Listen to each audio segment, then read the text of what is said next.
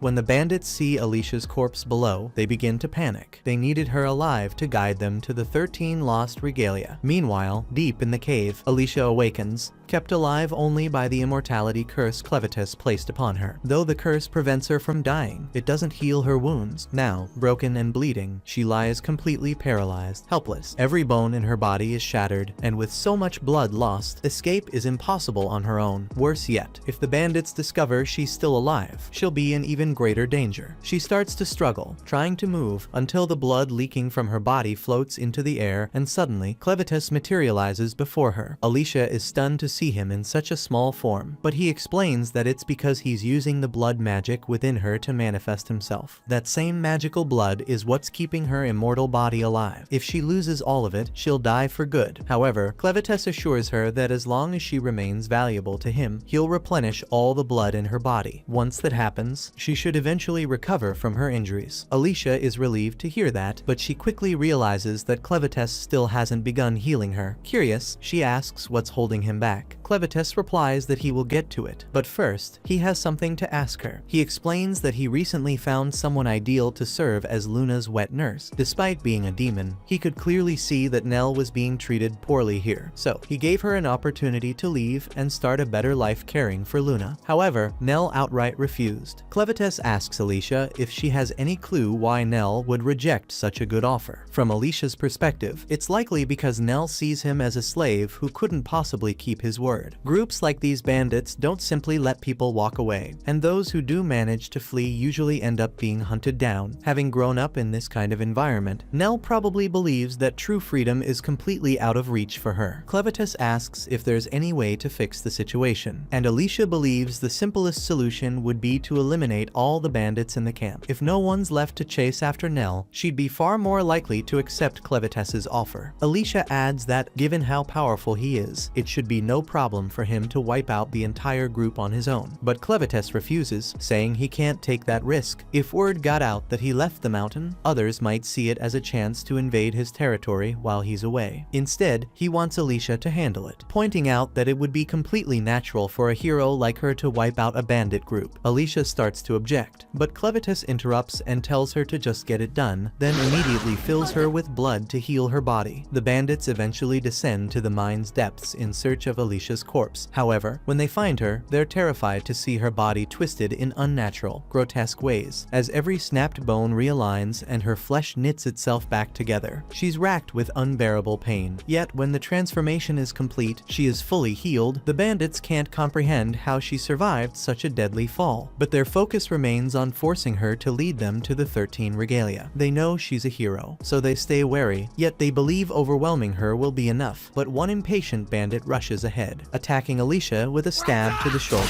Alicia takes his arm, drives her fist into his face, then snatches his sword and eye patch. She hates being pushed into violence, but these bandits are beyond redemption, leaving her no choice but to end them. With Alicia handling the bandits, Clen's only task now is to find Nell and make her believe that escaping this place is actually possible. Meanwhile, Nell makes her way back to the tavern, where Carm has been anxiously waiting for her. She's been worried sick. She can't stand seeing Nell constantly mistreated and beaten, but when it comes to the bandits, there's nothing she can do to stop them. Nell is really grateful for Carm's kindness, but there's still plenty to do. Carm asks her to begin by cleaning up the dishes. She then observes that Nell seems unusually cheerful despite her injuries, so she asks if something happened. Nell hesitates to call it something good, but she confesses it did brighten her spirits. Nell questions Carm about the outside world, which surprises Carm since Nell has never shown curiosity like that before. Carm wonders why she's asking, so Nell clarifies that, unlike Carm, who was taken to the camp, she was born there and has never seen the outside. She assumes Carm must have some knowledge of it. Carm admits she's aware of the outside world, but she doesn't have many fond memories of it. Like most of the women brought here, she either lost her home or never had one, so it's not something they discuss much. She then asks Nell why she's suddenly so interested in the outside. Nell responds by saying that someone asked her if she wanted to leave. Carm slaps Nell hard for daring to say something like that, especially with bandits still all over the place. The bandits see them as nothing more than disposable slaves, only useful until they're not. That's why all the women have had to stick together and protect each other. If Nell wants to survive here, she can't go around saying things like that. Right then, Vroko walks in, having overheard everything. Carm gets really anxious, unsure of what he might do. She asks him why he's there, since he almost never visits the tavern, but Vroko simply says he heard about a baby and wanted to see for himself. Carm then turns to Nell and asks her to tell Vroko where the baby is. Nell says that the last time she saw Luna, she was in the stables. Vroko says he'll go check for himself, but before heading out, he tells Nell to come with him. The tone in his voice makes it instantly clear to Carm that this isn't a good sign. She tries to intervene, intervene, but she has no power in this place, so there's really nothing she can do. Meanwhile, Nell has no idea what's coming her way. After Vroko takes Nell away, Carm slams her hands on the table in frustration, furious because Nell was the only one around who could care for the babies, but Vroko clearly doesn't care about any of that. Carm tries to convince herself there was nothing she could have done, that Nell brought this on herself by mentioning leaving in front of Vroko, but deep down, she still feels awful about what's going to happen to her. Right then, Clen appears with Luna in his arms, catching Carm off guard since she hadn't heard him enter. She quickly assumes he's simply there to feed Luna. With a heavy heart, she informs him that Nell is gone and likely won't return. Carm isn't happy about it, but sadly, that's just how things work around here. Clen doesn't understand what Carm means by that, so he demands an explanation, and one look at Clen's eyes tells Carm that he's very serious about making sure Nell is alright. Meanwhile, Vroko leads Nell down an old stairwell, and Nell is amazed because even though she has lived her whole life in this camp, she has never seen this place before. Vroko explains that this area was once part of a massive magic ore mine, and that magic ores have countless uses. For instance, the lamp he's holding works by combining crushed magic ores with insect oil to create a flame. He goes on to say that before turning to a bandit, he spent a lot of time studying how magic ores could be used, especially how they react when mixed with different liquids to produce unique effects. Just then, Nell stumbled upon a skull on the floor, and she thinks this might not be good. Vroko turns out the lights and Nell begins to panic because this place is pitch black, so she can't see anything in here. She pleads with Vroko to turn the lights back on and Vroko obliges, but once Nell can see again, she's horrified to find Vroko's pet monster standing behind her. A key part of Vroko's research involved creating special mixtures to control demons like his pet Betty. This ability is what helped him take over as the bandit camp's leader, but as the leader, he can't afford to show mercy to someone like Nell after she openly talked about escaping. That's why he's decided to have Betty execute her. Once Nell fully grasps what's happening, she starts to panic. In a desperate attempt to flee, she takes off running, but Vroko quickly commands Betty to eat her. Betty immediately chases her. As Nell stumbles forward, struggling to get away, her mind flashes back to Clen's offer, and she deeply regrets not accepting it, wondering if things could have been different. Just then, she spots Clen holding Luna at the other end of the tunnel, and the last thought that goes through her mind is how sorry she feels for not being able to take care of Luna anymore. In that instant, Clen gets eaten by Betty and is swallowed whole, so she's gone. Luna bursts into tears at the horrifying scene, but Clen calmly tells her that this is simply how the world works. Monsters need to eat, and he can't fault it for following its nature. If anyone is to blame, it's him, for not getting there in time to save Nell. He's frustrated over losing someone as valuable as her, but at this point, there's nothing he can do. Clen then shifts his focus to Vroko, puzzled by the fact that a proud troll from the western forest would ever bow to someone like him. Vroko, on the other hand, thinks Clen must be out of his mind to be throwing insults at a time like this. He has no clue how Clen even managed to show up, but in the end, he figures it doesn't really matter. He orders Betty to eat Clen too, but to his surprise, she doesn't budge. Confused, he glances up at her to figure out why, and is stunned to see that Betty looks completely terrified. He's never seen her this scared before, and strangely enough, she won't even get close to Clen. She was utterly terrified, so much so that she reflexively vomits Nell up. However, Nell is drenched in stomach acid and has lost an arm and a leg, leaving her in terrible shape. Though she's badly mutilated, she's still alive, so Clen uses his abilities to counteract the acid. Then, he gently places Luna beside Nell so she can offer comfort in Nell's last moments. Clen then uses one of his shadows to carry Luna and Nell away while Vroko isn't looking, and by the time he turns back to face Clen, Vroko is shocked to see that the other two are gone. He thinks Clen must have done it by using some sort of magic, but Clen has no idea what magic even is. Vroko believes Clen is only pretending not to understand, since magic is the only possible explanation for everything he's done. In simple terms, magic involves using magic stones and certain ingredients to produce supernatural effects. For instance, the drug hidden in Vroko's coat was crafted from arcanesite, certain herbs, and the larvae of a parasitic fly. In short, it reduces anyone but him to complete idiocy. After using the substance on Betty, she became totally obedient to him. Vroko pours the drug into his fire, releasing a cloud of steam the moment Betty inhales it. She snaps, losing all sense of control and charging at Clen in a furious frenzy. Clen's body is tossed around like nothing, unable to fight back properly since he can't access much of his power in human form. As Clen is sent flying through the air, all he can think about is how how furious he is that Alicia never said a word to him about magic. Meanwhile, Alicia is still in the middle of battling the bandits, having already taken down a dozen of them. But there are still plenty left, and the sword she snatched from one of the bandits has already snapped. If she plans to slaughter every last one of them, she'll need a stronger weapon. With that in mind, she bolts straight out of the cave. There are still about 50 bandits remaining, and even with her immortal body, exhaustion is still a threat. If she burns out before finishing them off, she's done for. Alicia finally reaches the water, only to find the monsters lurking at the surface, ready to devour her if she dives in. So instead, she climbs to the top of the scaffold, planning to lure the bandits after her. Once enough of them have followed her up, she cuts the support ropes, sending most of them crashing down into the water below. With so many bodies in the water, the monsters go wild, tearing through the bandits one by one in a bloody feast. Meanwhile, Alicia manages to slip past unnoticed by hiding inside a barrel. Since she doesn't have to worry about drowning, she just lets herself sink to the lake's depths, right where the legendary sword awaits. Still, as the barrel sinks deeper into the lake, holding her breath until reaching the bottom proves far more difficult than she anticipated. Alicia quickly begins to feel the intense pain and pressure she had mentally prepared for before diving in. The crushing force dulls her senses, and the lack of oxygen makes her entire body throb with discomfort. Although she knows she won't die, even if she suffocates, it takes tremendous willpower to resist her body's instinct to swim back to the surface. After several minutes, she finally reaches the bottom and tumbles out of the barrel. From afar, Alicia catches sight of the red glow of the magic sword and instinctively swims toward it. Even though her body feels unbearably heavy and difficult to move, she's fully aware that claiming the sword will grant her immense power, enough to make returning to the surface effortless. But just as she's about to take hold of the sword, a massive red eye opens before her. It's only then that Alicia understands. She's not standing at the bottom, but on the back of an enormous creature that has become aware of her presence. The colossal beast begins to rise, unleashing a powerful current that hurls her backward. In that moment, Alicia realizes this monster is the very reason the legendary hero was defeated in this place. Still, Alicia quickly refocuses on the sword and makes another attempt to seize it. But before she can fully reach it, the massive creature opens its mouth wide, drawing her in with a powerful suction. She's unable to fight the current, but at the last second, she manages to grasp the sword. Just as the beast devours her, her arm ends up wedged between the creature's jaws. But then she remembers her father's words. He once told her that she had more potential than anyone to awaken the power of the legendary sword, and that made her a truly remarkable hero. Drawing upon every ounce of her strength, Alicia shatters the monster's jaw.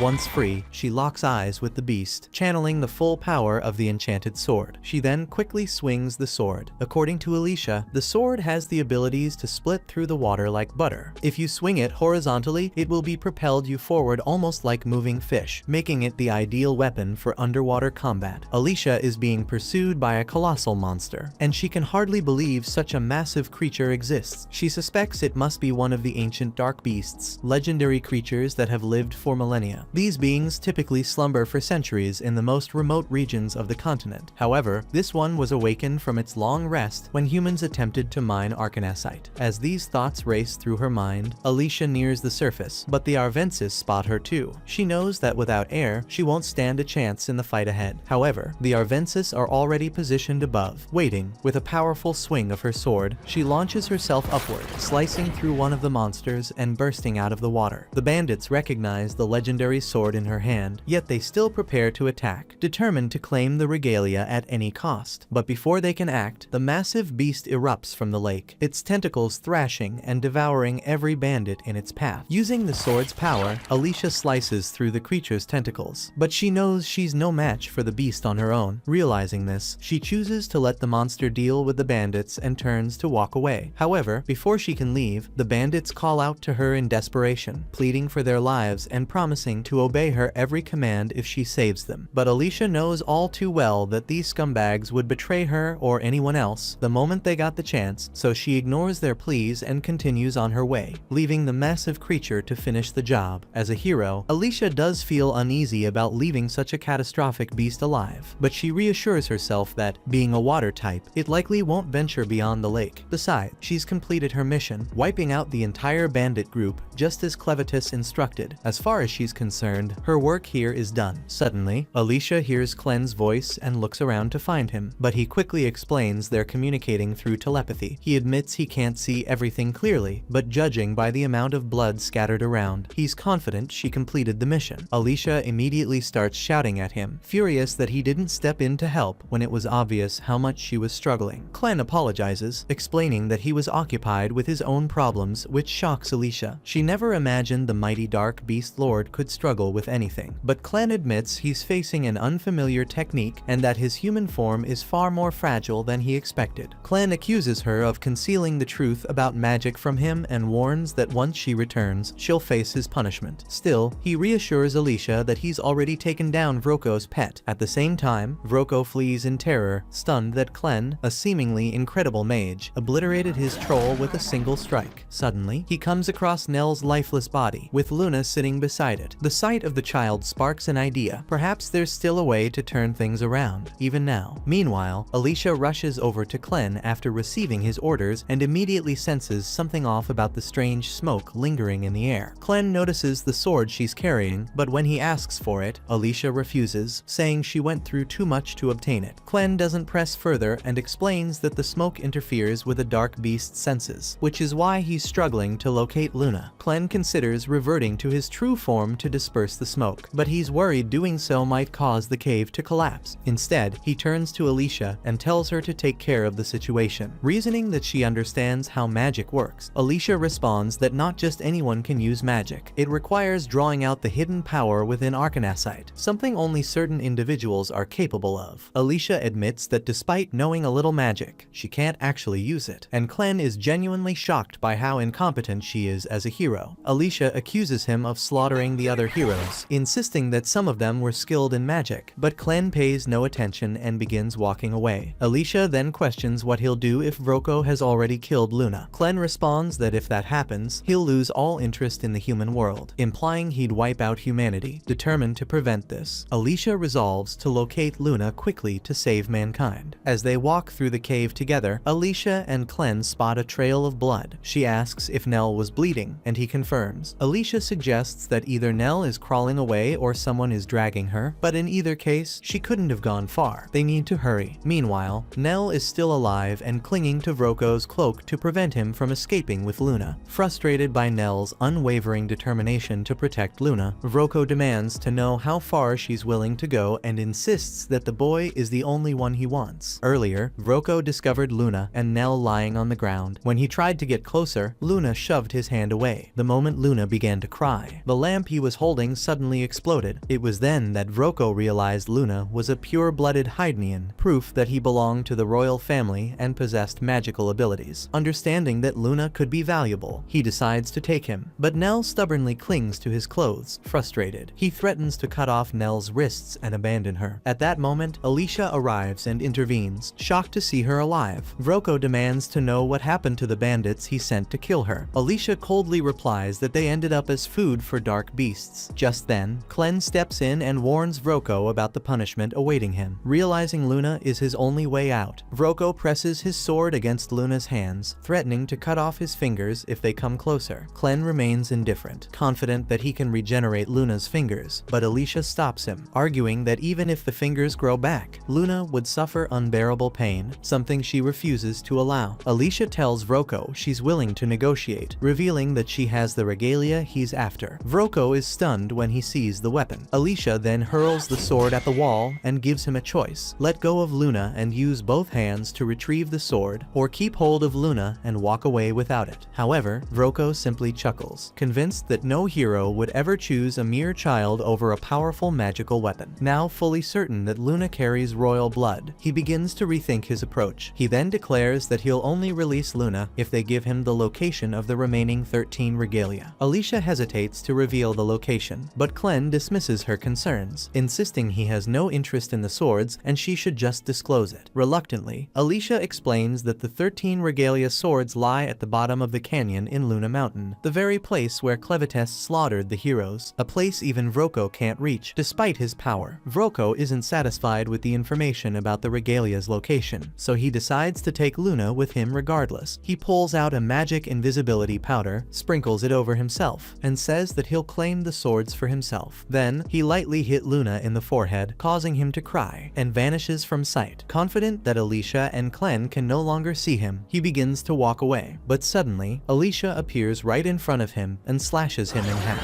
Vroko is stunned, unable to comprehend how she managed to find him. She explains that even though he turned invisible and muted his own presence, she could still hear Luna's cries. Clem retrieves Luna and gently wipes the powder off his body as he gets ready to leave. Alicia then asks what he plans to do with Nell, but Clem says he has no intention of doing anything. Her body is too damaged. While Clem could still heal her, it would require a great deal of effort, and he doesn't believe Nell is worth the trouble. Alicia believes Nell was the one who protected Luna until the very end, and it's thanks to her that they arrived in time before Vroko could escape. Clem reminds her that his magic blood can only be used on one person at a time. If he uses it to save Nell, it could mean Alicia will die. But Alicia doesn't care if she dies again, as long as Clem saves Nell. As a hero, her purpose is to save others. Alicia remembers her father saying something similar when she was younger. Clem draws her blood and infuses it into Nell's body. Shortly after, Nell awakens, stunned to be alive. She asks Clem if he saved her, but he denies it, explaining that Alicia was the one who chose to help. If Nell wants to express gratitude, she should thank Alicia instead. Clem remarks that, despite Alicia's strength, she is still human. However, now that he has returned her mana, she should regain consciousness soon. Moments later, Alicia opens her eyes and instinctively grabs her sword, relieved to find it still by her side. Clem then informs Nell that she has been reborn with a new name, Nelru. He entrusts Luna to her care, saying she will now accompany them, and this time, Nell eagerly agrees to his offer. The following morning, Clem and Alicia find themselves in a localized town, where he then picks Alicia's sword up and says he's confiscating it because it stands out a little too much. Clem doesn't want to draw any unnecessary attention to them, so he drops it and it sinks into the ground while Alicia whines about it. He tells her to be glad that he isn't throwing it away after all. Nelu returns with a huge load on her back and informs them both that she got everything they're going to be needing for their journey. She even managed to find some really cute clothes for baby Luna. Alicia tells her she did a good job, but what she finds more concerning is the fact that Nelu is carrying all that heavy stuff at once with ease. Nelu tells her that it's fine and her body feels really light, even while she's carrying the supplies. Alicia hears this and is left speechless. She recalls that Nelu lost a large amount of her body, so she's left to wonder whether Clem ended up giving her the body parts of a bodybuilder bandit. Alicia was dead at the time,